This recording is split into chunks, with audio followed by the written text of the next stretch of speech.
পৃথিবীর কোনো মানুষ যদি আপনাকে ঠকায় কখনো আঘাত নেবেন না। কারণ মানুষ বেঈমান, মানুষ গাদ্দার, মানুষ স্বার্থপর।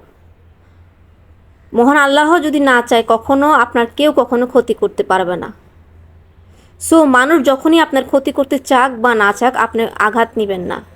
একজন স্বামী তার স্ত্রীকে ঠকায়, একজন সন্তান তার বাবাকে ঠকায়, একজন পুত্র তার মাতাকে ঠকায়, কিন্তু মহান আল্লাহ রাব্বুল আলামিন যতক্ষণ না চাইবে অতক্ষণ আপনাকে কেউ কখনো ঠকাতে পারবে না, আপনার ক্ষতি করতে পারবে না।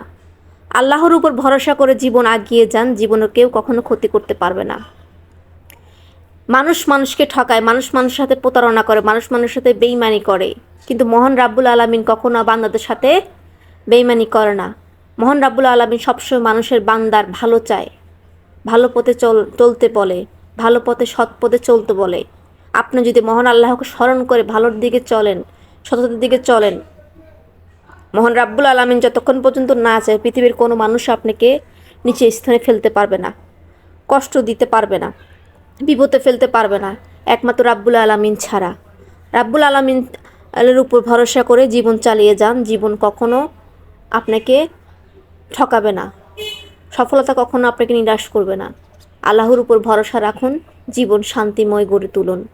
মানুষকে কি বলল, আপনার স্বামী আপনাকে কি বলল, আপনার পুত্র সন্তান আপনাকে কি বলল, আপনার মাতা আপনাকে কি বলল, আপনার বাবা আপনাকে কি বলল, আপনার ওয়াইফ আপনাকে কি বলল, আপনার সন্তান আপনাকে কি বলল, এই চিন্তা ভাবনা করে জীবনে আগানো যাবে না।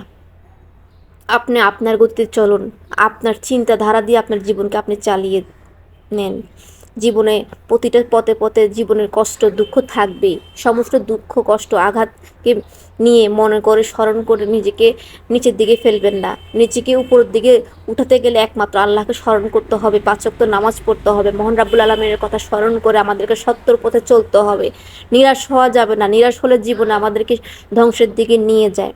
কে কি বলল, আমাকে ওয়াইফ কি বলল, আমার স্বামী আমাকে কি বলল, আমার বাবা আমাকে কি বলল, আমার মাতা আমাকে কি বলল, আমার সন্তান আমাকে কি বলল, সমাজ আমাকে কি বলল, এইসব চিন্তাধারা যদি আপনার মাথার মধ্যে সারাক্ষণ ঘুরঘুর করতে থাকে আপনি জীবনে উন্নত করতে পারবেন না। জীবনে উন্নতি করতে হলে প্রথমত আপনাকে রাব্বুল আলামিনের নামটা স্মরণ করে আপনাকে সত্য পথে চলতে হবে, সৎ পথের আয় রোজগার করতে হবে, জীবনকে সুন্দরভাবে গুছিয়ে নিতে হবে। তারপরে আপনি সফল একজন ব্যক্তি হতে পারবেন এবং সফল নারী হতে পারবেন।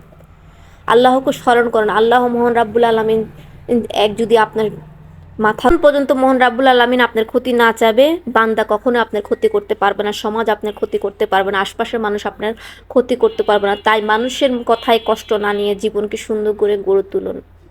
জীবন সুন্দর করে গড়ে তুলতে রাব্বুল আলামিনের কথা স্মরণ করুন বেশি।